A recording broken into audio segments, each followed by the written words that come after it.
de alguna manera es interesante que en la boda el papá toma a la hija, ¿no? Y normalmente el protocolo es este, ¿no? Dice, ¿quién presenta a la novia? En la boda lo que está pasando es, simbólicamente lo que vemos ahí es el papá tomando a la hija y va caminando, ¿no? Y cuando llega al altar es como que dice, hasta aquí me tocó a mí.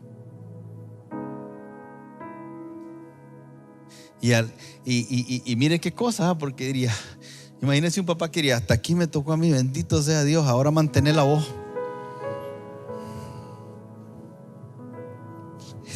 Mira, yo no la aguanto en la casa, ahora aguanta la voz. Pero en realidad estamos preparando. Entonces cuando la Biblia dice que Jesús se la va a presentar a sí misma y Él dice que Él edifica la iglesia, entonces la iglesia es una novia que está siendo preparada para el novio, y el que la está preparando es Cristo. Entonces la novia en un momento es pequeña, pasa por momentos de inmadurez, errores, fallas, fracaso.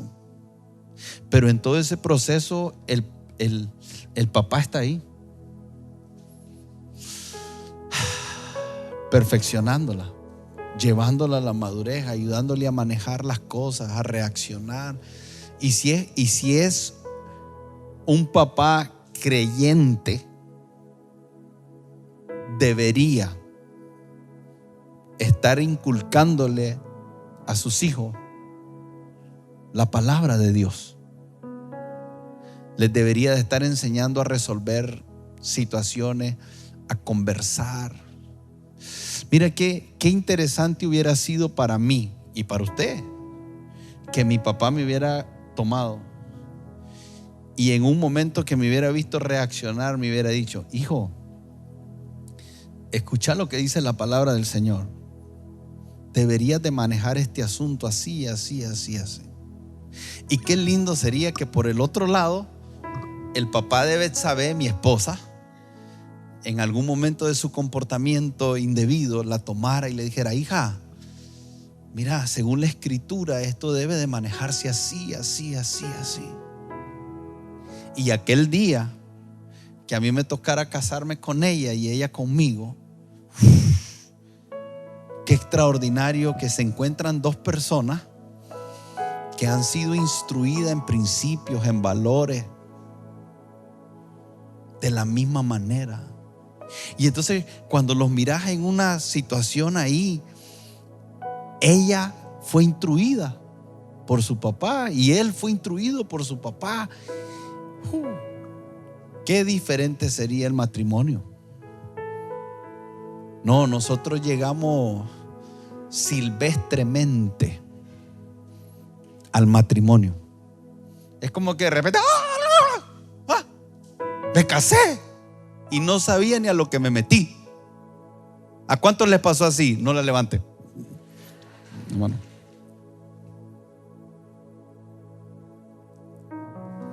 ¿Sabe por qué las personas cuando van entrando en años les cuesta más casarse? Porque piensan mejor. Dicen que el cerebro del hombre se le desarrolla hasta los 21. Se cierra un ciclo. En el de las mujeres a los 18. Y entonces imagínense un chavalo casándose a los 20 que tiene un hoyo en el cerebro.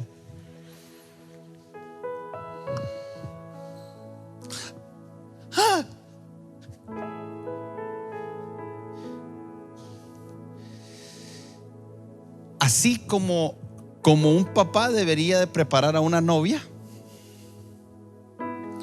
entendiendo la novia como una creación de Dios con propósito,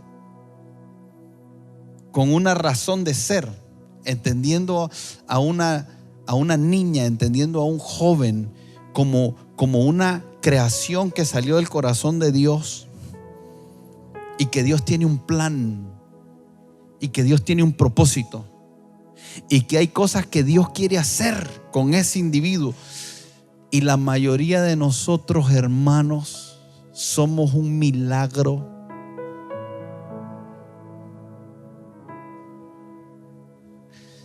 Usted y yo somos un milagro de supervivencia. Nosotros deberíamos de gritar hoy: ¡Ebenezer, Ebenezer! ¡Ay! ¡Ah! No sé cómo llegué hasta aquí. La misericordia de Dios.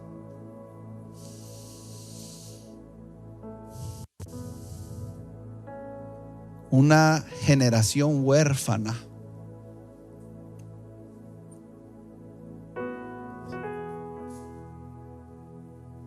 Eso nos tocó a muchos de nosotros. Y por eso a veces la vida se vuelve complicadísima, difícil, porque no tuvimos un acompañamiento para ir corrigiendo conforme iba apareciendo la naturaleza pecaminosa, caída, conforme iba saliendo el egoísmo que todos traemos dentro, que cuando estamos pequeños es más visible y cuando llegamos a grandes sigue siendo el mismo egoísmo, nada más que ahora lo tenemos que disimular en algunos casos, en otros descaradamente, pero el egoísmo está ahí. Queremos que todo gire en torno alrededor de nosotros. Y por eso nos cuesta morir, por eso nos cuesta ser cristiano, porque ser cristiano es morir. En realidad, aquel que recibe a Cristo, lo que está recibiendo es una sentencia de muerte. Se te ofrece una vida eterna, pero se te está ofreciendo una vida como crucificado. Por eso es que Pablo dice: con Cristo estoy juntamente. ¿Cuántos crucificados hay aquí? Dígame amén. Pero algunos están crucificados como ese dicho liviano que dice: ay, esa cruz que tengo yo. No, esa no es la cruz. Ponemos liviana la cruz. Esa es mi cruz, dice. Tengo que cuidar a mi suegra. Esa es mi cruz.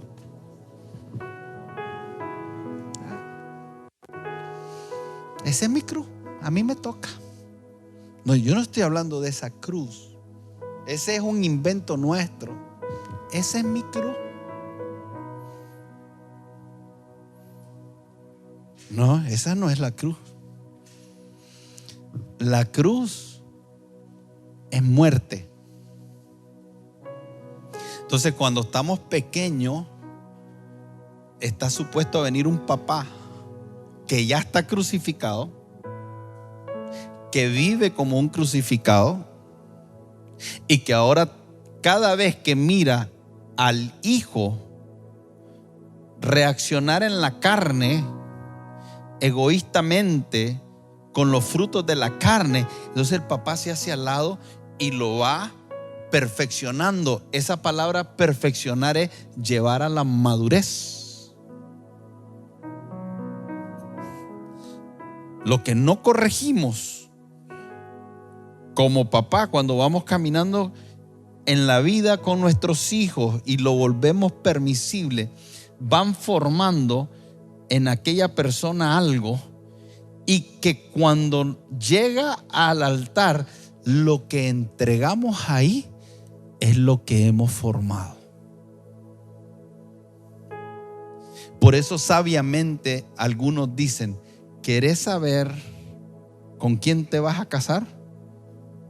Solo mira a su mamá.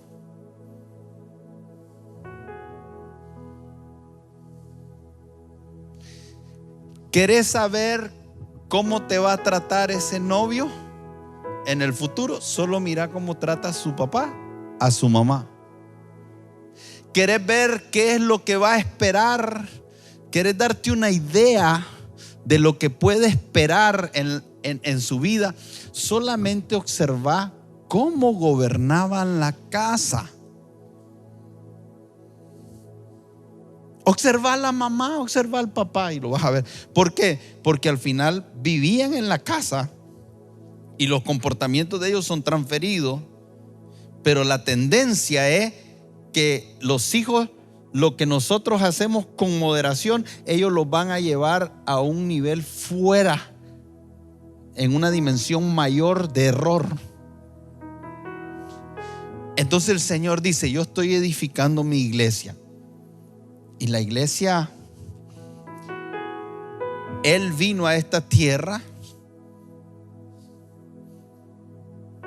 y le asignó a la iglesia una comisión, una misión, pero Él no la ha abandonado. Jesús está en el cielo sentado a la diestra de Dios Padre, pero Él está interesado en todo lo que está aconteciendo con su iglesia. Y esa iglesia en la cual Él está interesado, lo que está aconteciendo, está compuesta por individuos, no por estas cuatro paredes. Las cuatro paredes no es la iglesia.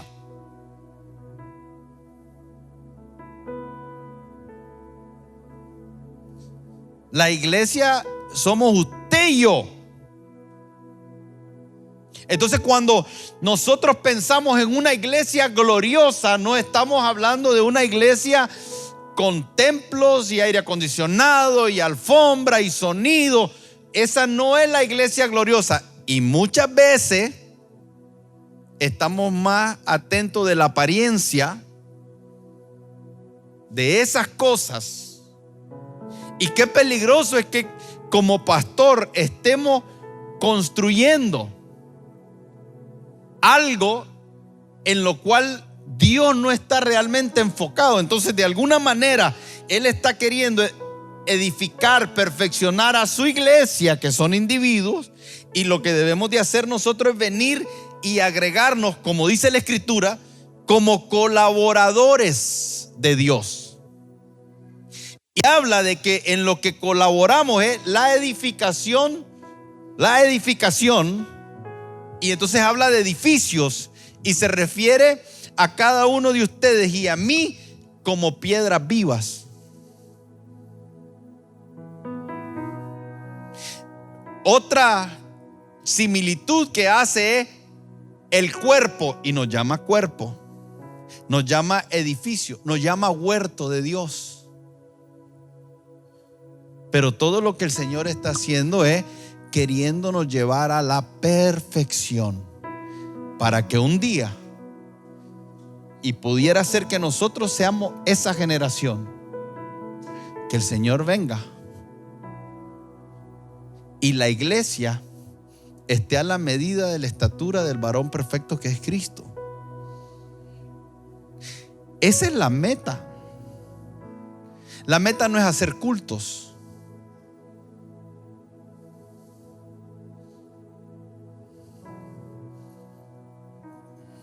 La meta es que cada uno de nosotros lleguemos a la medida de la estatura, que tomemos proporciones, que usted y yo tomemos proporciones,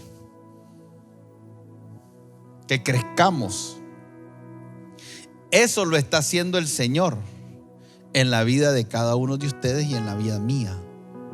Entonces, de una forma personal, es como que el Señor viniera, te tiene de la mano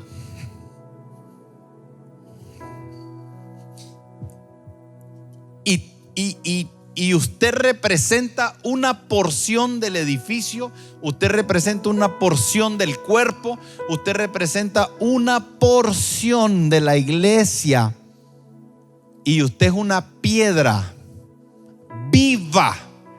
¿Ha visto alguna piedra viva usted?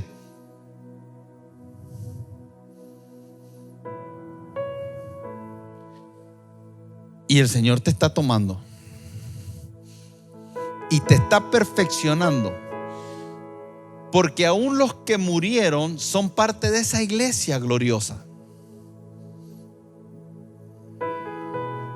aún los que nos antecedieron. Y el Señor se va a presentar a una ¿cuánta iglesia? No sana. Ahí hemos cometido nosotros los pastores un grave error. Hemos dividido lo que no se puede dividir. Hemos separado lo que no se puede separar. Hemos partido en tucos los que no se puede partir. Porque el cuerpo, cuando usted le quita un miembro, se llama mutilar el cuerpo. Así es, doctor. Y mutilar, ¿qué hace? Nunca tiene un efecto positivo, sino lo que hace al mutilar un miembro del cuerpo, cualquiera que sea, lo lleva a un estado de operar de manera defectuosa. Entonces él dijo: yo voy a edificar mi iglesia. ¿De quién es la iglesia? Yo tengo que aprender a hablar. Yo no puedo decir mi iglesia. ¿Lo ha dicho? Sí. Tengo que tener cuidado de comenzar a cambiar cómo hablo, porque a como es el hombre en su, así es. La gente dice mi ministerio, y nos apoderamos de algo que no es nuestro, no nos pertenece. El Señor dice: yo voy a presentar una iglesia. No van a llegar denominaciones ni religiones, es una iglesia. Y la cabeza de la iglesia es ¿quién? ¿Cuántas cabezas hay? ¿Y quién es la cabeza? Porque nadie puede poner otro fundamento que no sea Cristo. Entonces, en realidad, de lo que se trata es de un asunto que es cristocéntrico.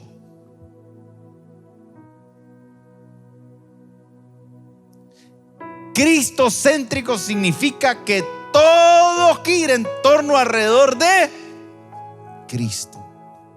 ¿Y nosotros qué lugar ocupamos? Secundario. Lo más importante es Cristo, lo que Él está queriendo edificar. Entonces estamos en un proceso, y este proceso es lindo. Mire, como papá, yo no creo eventos. Tengo 4 hijas, 3 hijos y un hijo, 3 hijas y un hijo, una esposa y 300,000 palabras que tengo que escuchar diario. Entonces yo como papá lo que hago es ver los acontecimientos que pasan en la vida de la casa. Entonces mi hija estudia, está en 6º grado, el otro está para graduarse de 3er nivel de kindergarten preescolar. Imagínese usted, él salió a mí, es el mejor en educación física y su clase preferida es recreo. Y después tengo a una hija que la tengo en la universidad, en 2º año de medicina, y después tengo a la otra que está saliendo de 5º año, y después la reina de la casa. Y aquí estoy yo. Yo no pruebo a nadie, yo no tiento a nadie, yo solo observo. ¿Cuál es la similitud con nuestra vida? Es que el Señor nunca te va a causar un daño. El Señor nunca te va a mandar una maldición. El Señor nunca te va a mandar una enfermedad. El Señor no, dice la Escritura que delante de nosotros está la bendición y la maldición. Escoge pues, ¿qué cosa? Para que te vaya. Usted dice: pastor, yo escojo la bendición. La pregunta es: ¿cómo se escoge la bendición? Porque si es un asunto de hablar, si es un asunto de decir, y te digo, escoge la bendición, usted dice: amén, pastor, quiero la bendición. Pero espiritualmente lo que decimos tiene efecto, pero tiene que ser coherente con lo que nosotros también accionamos. Entonces, el nosotros escoger lo bueno y el escoger la bendición no solo tiene que ver con yo decido la bendición, sino que después que yo hablo, los ámbitos espirituales están atentos a lo que hablé para reaccionar a lo que hablé, siempre y cuando sea coherente con lo que acciono. Entonces, si habilitamos algo, dice la Escritura que los ángeles son espíritus ministradores al servicio de los escogidos para ejecutar la palabra de Dios. Entonces, lo que está diciendo es: cuando usted habla la palabra de Dios, los ángeles reaccionan, porque son espíritus ministradores. La palabra ministrar es suplir necesidades. Son espíritus que están listos a suplir necesidades, siempre y cuando lo que yo estoy hablando esté acorde con Dios. Porque le voy a decir algo: se llama teocracia. No es dictadura, no es democracia, no es oligarquía, no es anarquía. Se llama teocracia. Dios, y se acabó. Entonces, en esa teocracia, los ángeles que tienen libre albedrío han decidido sujetarse a Dios voluntariamente. Y ellos están al servicio nuestro, pero no para nuestro capricho. Por eso es peligroso cuando escuchamos a personas hablar sobre doctrinas donde pareciera ser que los ángeles son nuestros empleados y que los podemos: limpiame la casa, arreglame, cuando regrese Ángel me tenés lista la casa. Eso lo puede decir la pastora Edith a su esposo, que se llama Ángel. Es importante lo que hablo, amén. Lo que hablo es importante. Pero hoy teníamos un tiempo de intercesión y algunos de ustedes dijeron: Señor, te entrego mi vida. Y el Señor dice: yes. Y los ángeles dicen: por fin. Pero todos están esperando cuál va a ser tus acciones.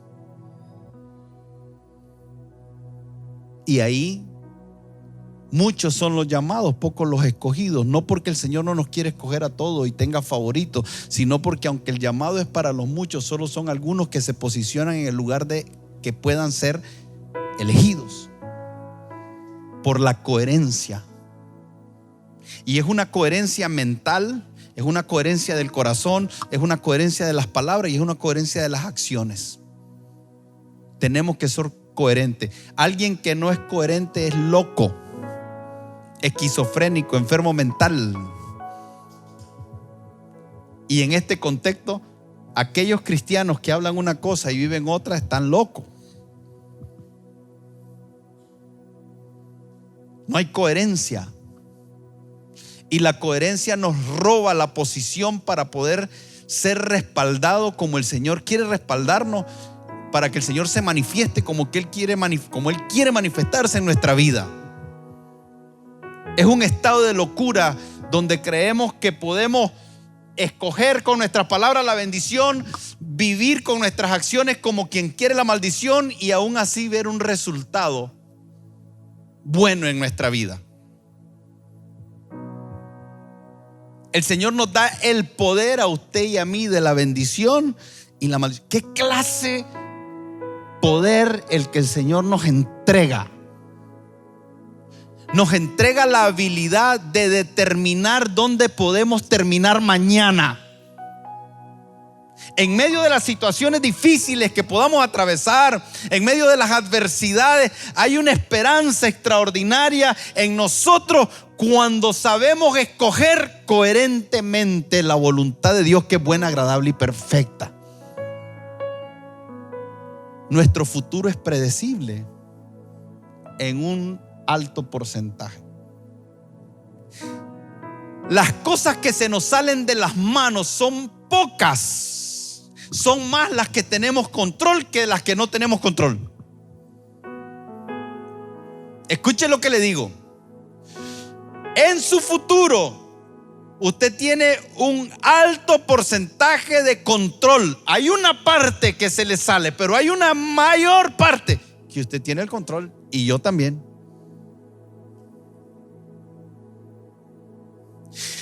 ¿Cómo yo eduque a mi hijo hoy?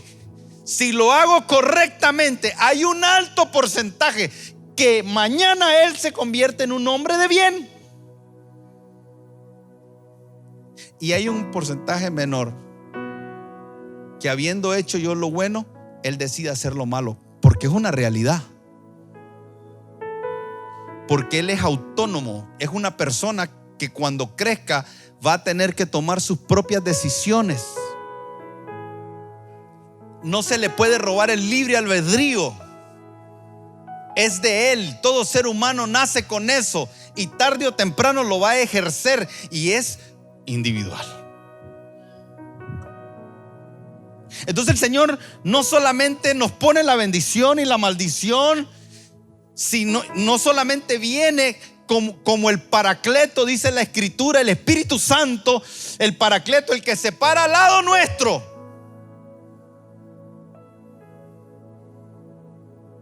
Y si yo voy a caminar contigo, donde y allí vemos a Moisés, ¿no? Que Moisés le dice a Dios, dice Moisés a Dios: vos sos Dios. Y le dice Moisés a Dios: Dios, no voy a ningún lugar si tu presencia no va conmigo. Y Dios le dice a Moisés: ok, está bien, mi presencia va a ir contigo. Y comienza a caminar, y Dios comienza a caminar con Moisés. Pero qué interesante que con Josué es al revés. Con Josué le dice Dios: donde tú vayas, yo voy. ¿Por qué hay un cambio? Hay un cambio de temporada. Porque cuando tú no estás caminando en rectitud con Dios, lo que necesitas hacer es alinearte con lo que Él está haciendo para que su presencia vaya contigo. Pero cuando hemos aprendido a caminar con Dios, hay un grado donde el Señor te permite avanzar, y como estás caminando en rectitud, Él dice: yo lo sigo, yo lo respaldo.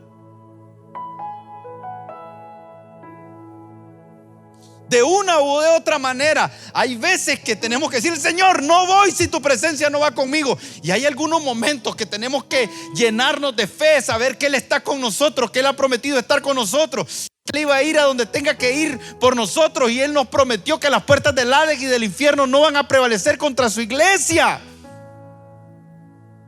Y esa parte de prevalecer, ¿sabe qué significa? Las puertas del Hades no van a prevalecer. Significa que aunque esté de frente una puerta que no te quiera dejar entrar y avanzar, cuando tú das pasos de fe, esas puertas tienen que ser derribadas.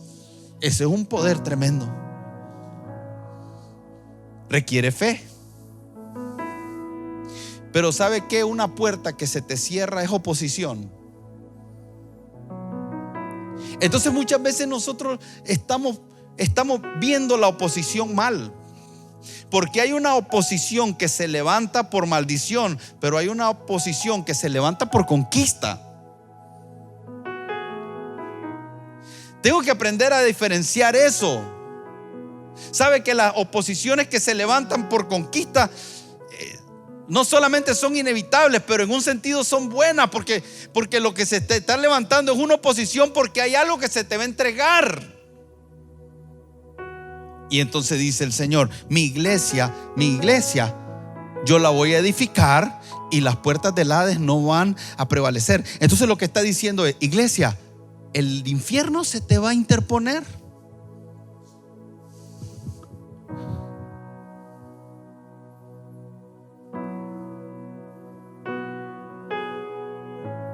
¿Por qué nos sorprendemos ante la adversidad? ¿Por qué nos sorprendemos ante la persecución? ¿Por qué nos sorprendemos ante las pruebas? ¿Por qué nos sorprendemos ante las tentaciones? ¿Por qué nos sorprendemos si fue anunciado? Está claro. Dice la Escritura que van a ir de victoria en victoria, pero toda victoria se llama victoria porque hubo una guerra que se ganó. ¿Por qué nos sorprendemos?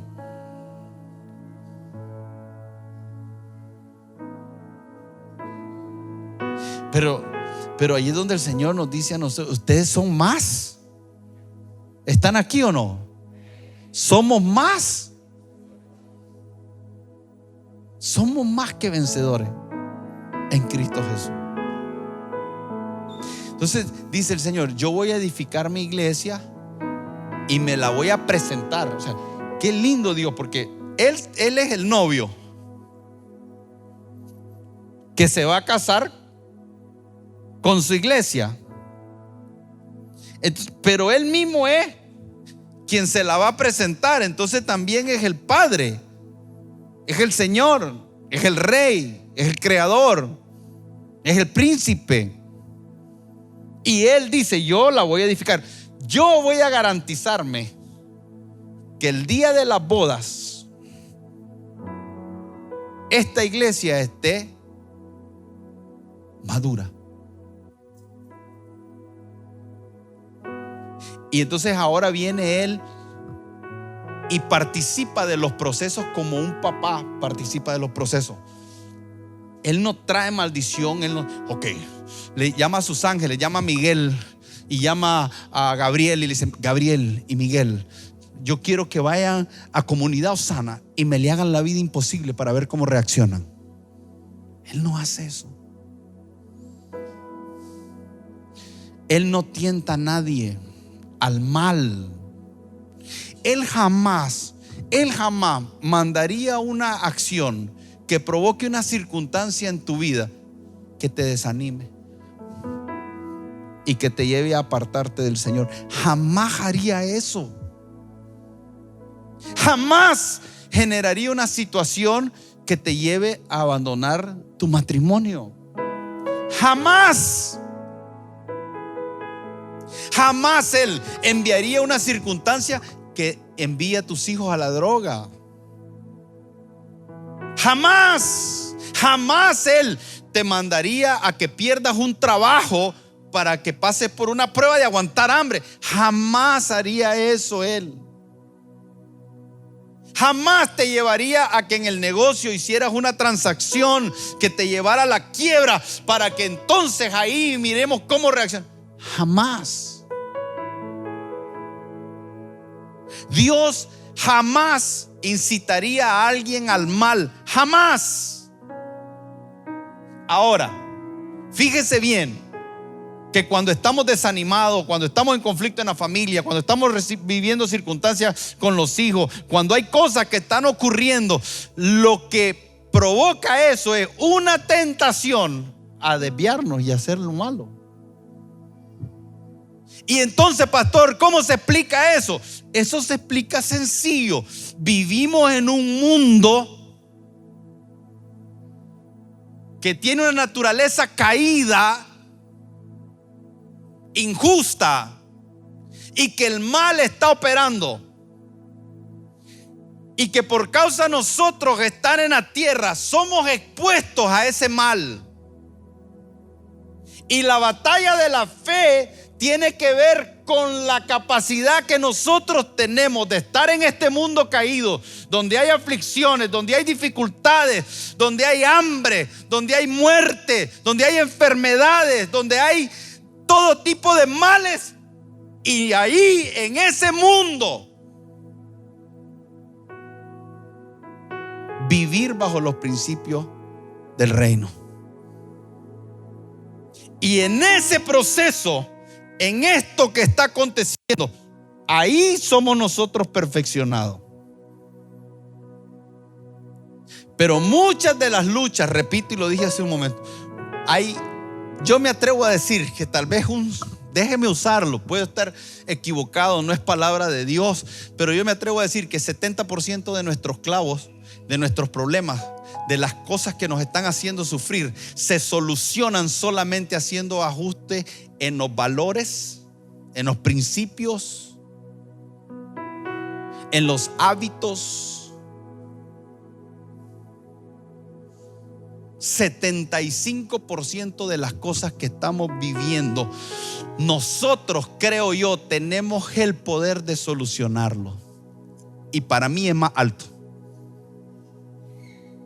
Lo estoy diciendo ahí. Pero hay un 5% de cosas que tal vez nosotros no tenemos control de solucionar.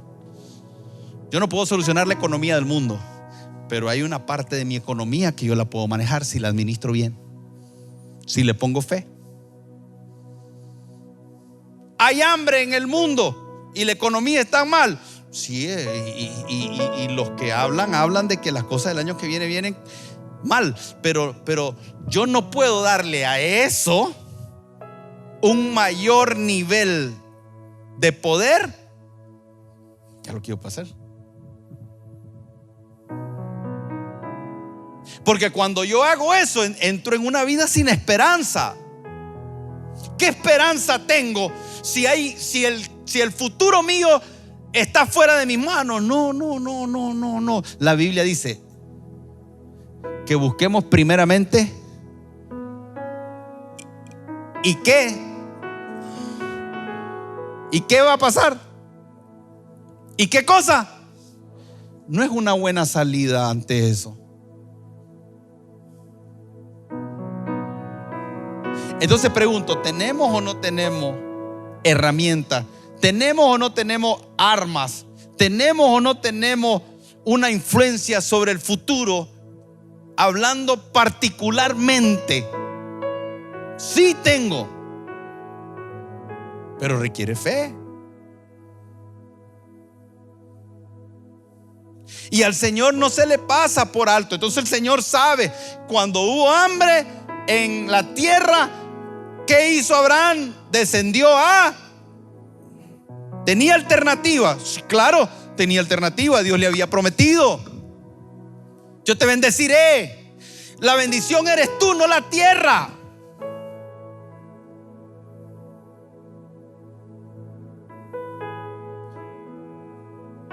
Por eso le dice el Señor al pueblo: te bendeciré en la ciudad y te bendeciré en él. No, nosotros lo vimos así. Yo soy del campo, yo agarro la del campo. Y yo soy de la ciudad, yo agarro la ciudad. Yo soy de Guaslala y...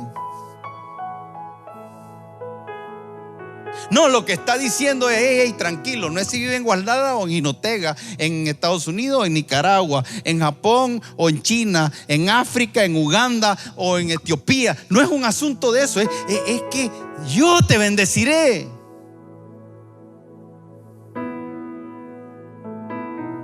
Esas son las consecuencias de la obediencia. Dice: si obedecieres los mandamientos que yo, Jehová tu Dios, te prescribo hoy, he aquí todas estas bendiciones vendrán y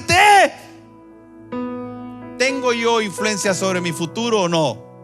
Nos rendimos al sistema del mundo, comenzamos a operar de manera natural y no entendemos que lo que está ocurriendo es el proceso de una iglesia que está siendo perfeccionada.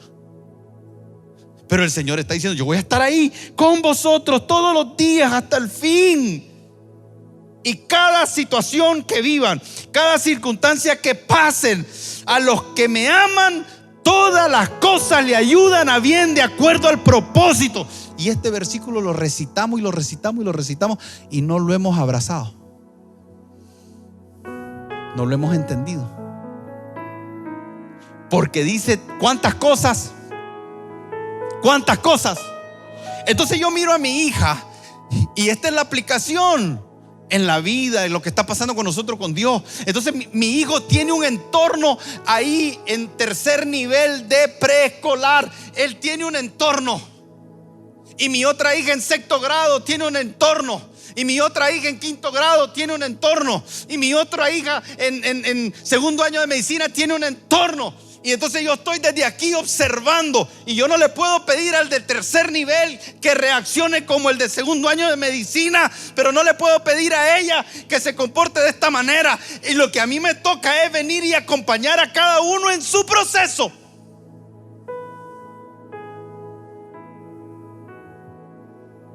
Por eso no es sabio que usted se compare, porque somos iguales. Lo que quiero que usted entienda es que lo que vivimos chiquito lo vivimos grande, solo en dimensiones diferentes. Solo que cuando me conviene veo lo que me conviene. Aquí le dio a él más que a mí, pero ayer te di algo y él no reclamó. Y son procesos individuales, personales. Entonces no se sienta ni mal ni bien con lo que le esté pasando al otro. Si lo que le está pasando al otro no es lo que le está pasando a usted y está alegre, no se sienta mal cuando él está alegre. Y si usted está viviendo un momento de gracia de Dios, un momento de bendición de Dios, y hay otro que esté en una angustia, tenga cuidado de no aprovechar este tiempo de bendición y de gracia sobre usted, que produzca gozo, y se ponga triste porque lo que le está pasando al otro. Y deje de disfrutar su momento. ¿Por qué? Porque también a usted y a mí nos va a llegar un momento de aflicción. Y si estamos afligidos por todo el mundo y después llega la nuestra, y ahí vamos a vivir afligidos.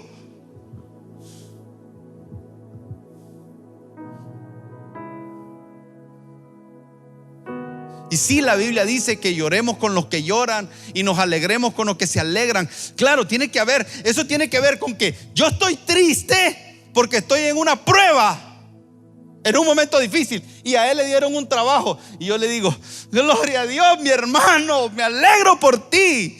Aunque por dentro digas: ¿y yo? Pues diga yo, pero dígalo con entendimiento correcto. Y si alguien está llorando, llega y decirle: lo siento mucho. Pero si hay algo que estás viviendo, que Dios está haciendo en ti, disfrútalo, porque mañana te voy a estar allá. Y entonces son procesos. Y hay momentos que los cuatro están en tiempo de examen. Y los cuatro estarán estresados, porque están en examen. Y hay momentos que los cuatro están en vacaciones. Y el Señor me ayude.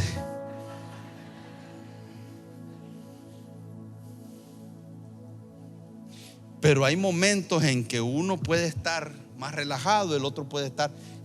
La iglesia tiene esa dinámica, pero el Señor la está acompañando.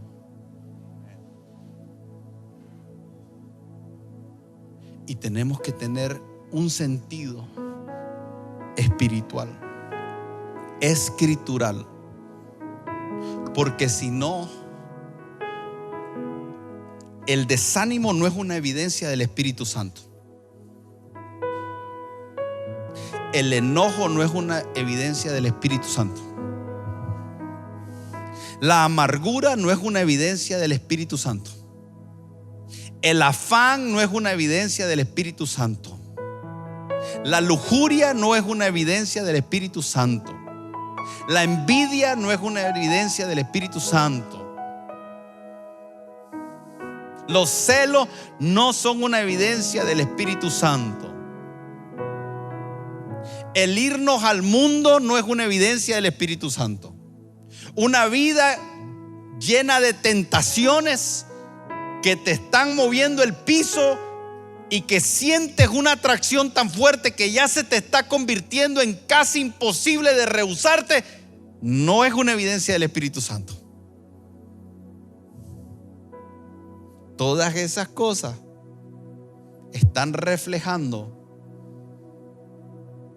una falta de la llenura del Espíritu Santo.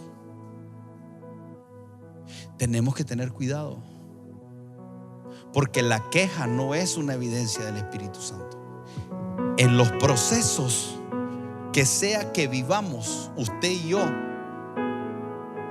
tenemos urgentemente que cuidar nuestra comunión íntima con el Espíritu Santo. Si usted no quiere levantar sus manos para adorar, mala evidencia. Si te enoja porque te diga eso, muy mala evidencia. Si te enoja escuchar que hay que vivir en santidad, mala evidencia. Y si lo digo y te enoja, mucho más mala evidencia. Dice, ¿a qué se refiere? A aquel que le dices que la paga del pecado es muerte, que somos marido de una sola mujer, que debemos de sujetarnos las esposas a los esposos, que debemos de diezmar, que debemos de ofrendar. ¿Por qué sacó lo del diezmo y la ofrenda? Porque en tiempos de crisis económica el dar se vuelve de ineludible. Siempre es ineludible. Si no te sostiene el dar económicamente, dígame cómo usted piensa sostenerlo. Deme una alternativa bíblica.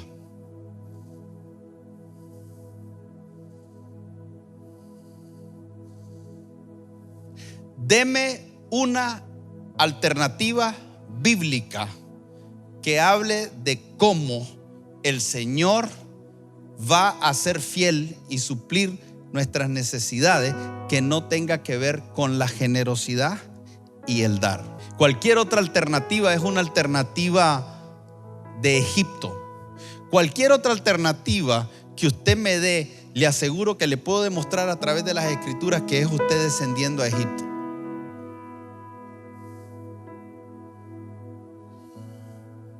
Y una de las mayores preocupaciones que está viviendo la gente hoy es la finanza. Y déjeme decirle que hay cosas peores, la inmoralidad. Pero nadie está pensando en eso. Todo el mundo está asustado por la economía, por lo que generó la pandemia. Pero déjeme decirle, ¿quién está preocupado por la inmoralidad que se está gestando y que está siendo promovida por instituciones a nivel mundial que están obligando a gobiernos que aprueben leyes que son anti Dios? Eso no está en el tema.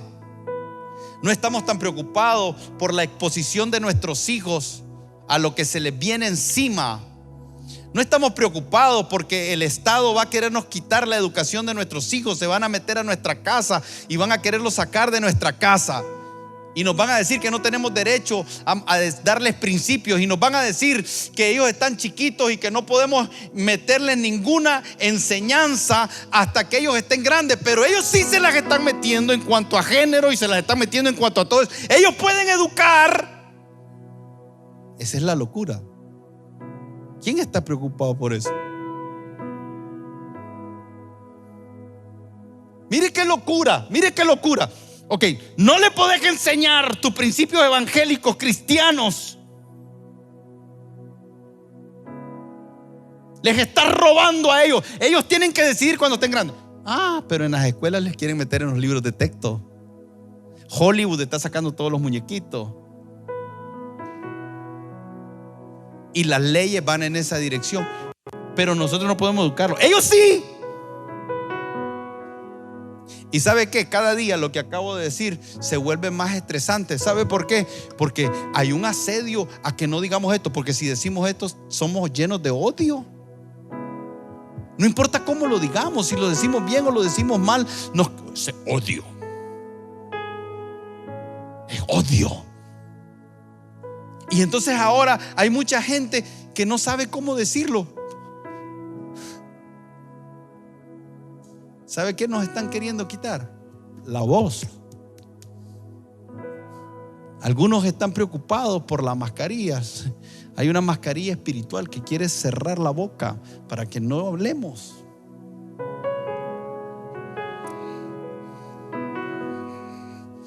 Y el Señor dice: yo vengo por una iglesia gloriosa, pero una iglesia que sufre persecución, que sufre aflicciones, que sufre por los dolores de parto en que está el mundo. Mirad pues con diligencia cómo andéis. No.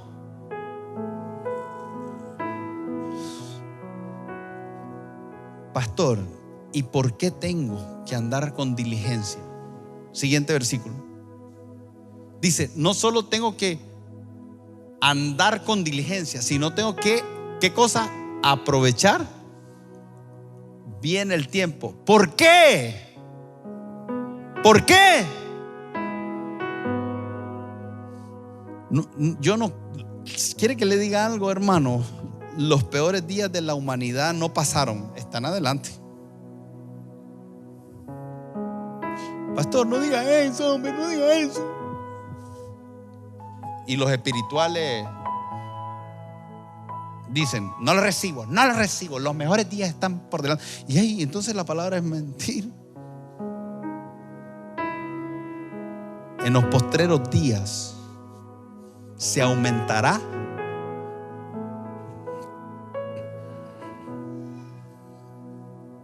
yo no lo recibo, los mejores días. No, vamos a creer que en medio de los días malos vamos a ver la gloria de Dios en nuestra vida. Eso es otra cosa.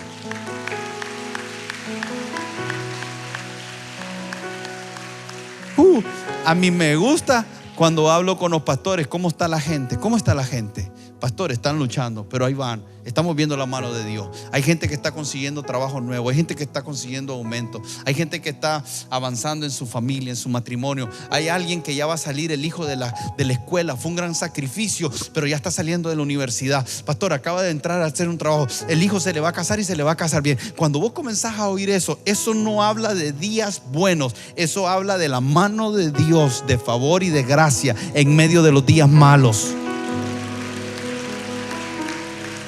Es muy diferente.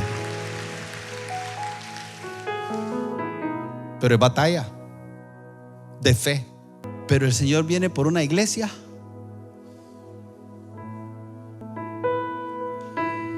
sin mancha, sin arruga, gloriosa. Nosotros lo que nos urge es dejar que el Señor pueda manifestar esa gloria en nosotros. Dejarnos formar, ser dóciles. No echarnos a la tercia con el Señor. No pelee con los procesos.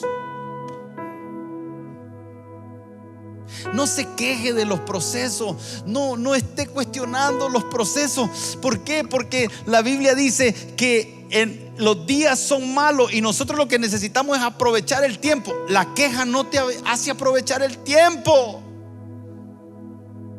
La necedad no nos hace aprovechar el tiempo. Y aprovechar esa palabra es, en medio de los días malos, generate oportunidades.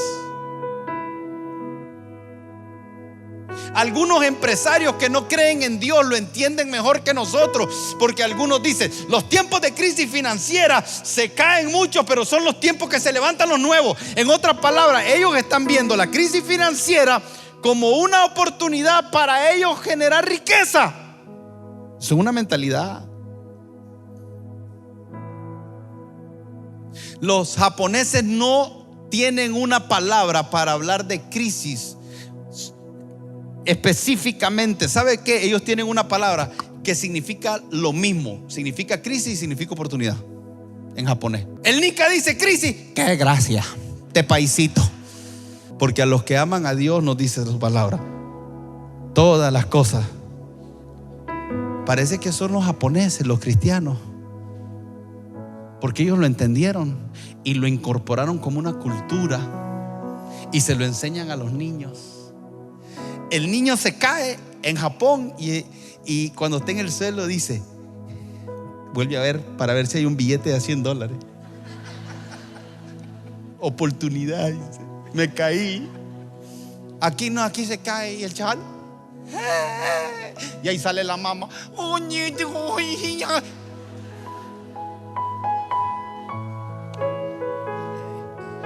Viejonazo de 20 años.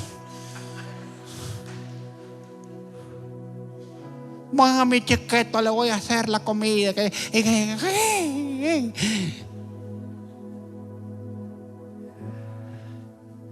¿Cuándo vamos a hacer una iglesia gloriosa si no renovamos nuestra mente? Sinceramente, ¿cuántos de ustedes pueden identificar momentos que han vivido cosas difíciles, pero circunstancias adversas difíciles? Y hoy pueden decir, oh, por eso crecí, el Señor me ayudó, me dio la oportunidad de esto, me contactó con esto, me conectó con esto, me logró esto. ¿Cuántos de ustedes pueden identificar? Y entonces, ¿por qué seguimos de llorones?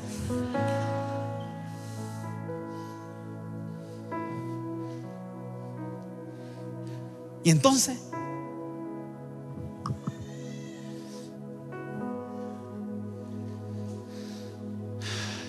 y usted la tiene hecha. No, si yo estoy luchando con lo mismo que usted. Yo no me puedo dar el lujo. Algunos sí. Bueno, ninguno se debería dar el lujo, pero yo no me puedo dar el lujo. Él me está viendo constantemente.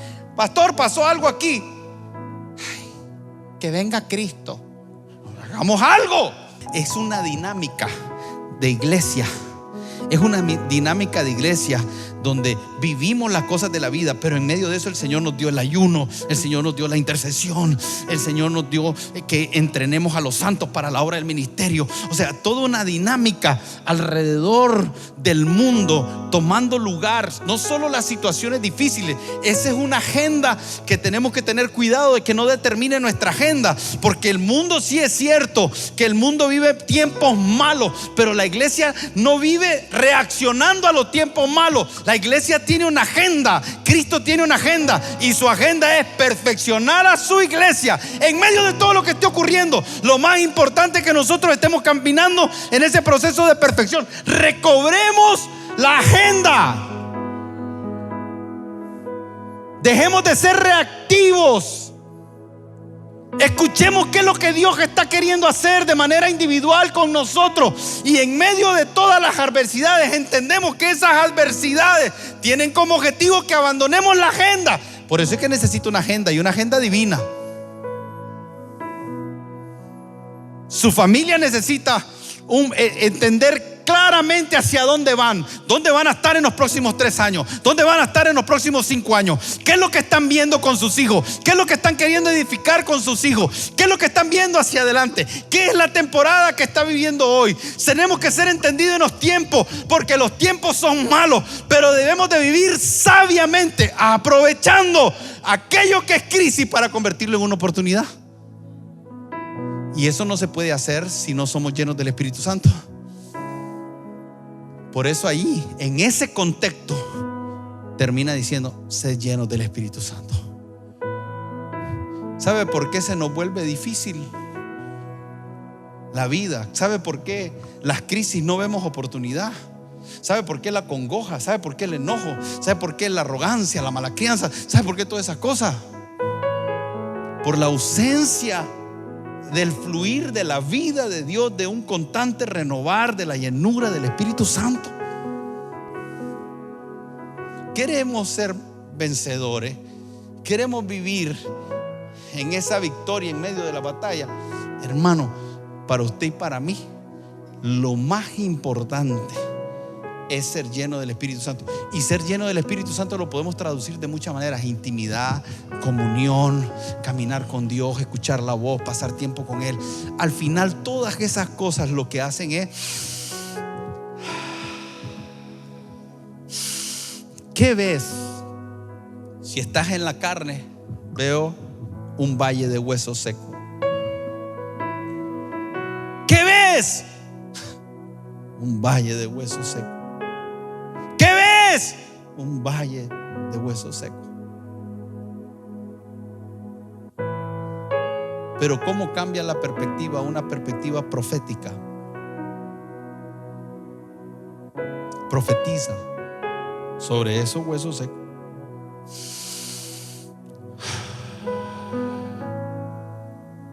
¿Qué ves?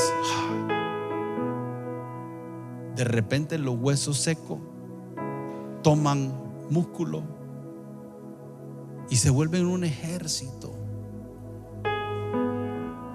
El mismo escenario visto desde 2 lugares diferentes. ¿Desde dónde estás viendo?